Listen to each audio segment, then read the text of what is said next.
అందరికీ నమస్కారం అండి.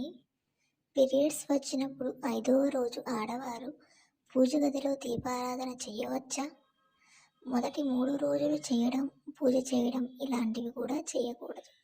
నిత్య పూజ చేసుకోవడం కూడా తప్పు అని శాస్త్రం చెప్తుంది. సూర్య నమస్కారాలు చేయడం వంటివి కూడా చేయకూడదు. 4వ రోజు తలస్నానం చేయాలి. 5వ రోజు మారుస్నానం తర్వాత మాత్రమే దేవుడి గదిలోకి వెళ్ళాలి. అప్పటి వరకు దూరంగానే ఉండాలి. మారుస్నానం చేశాక పూజ గదిలోకి వెళ్ళి దీపారాధన చేయవచ్చు.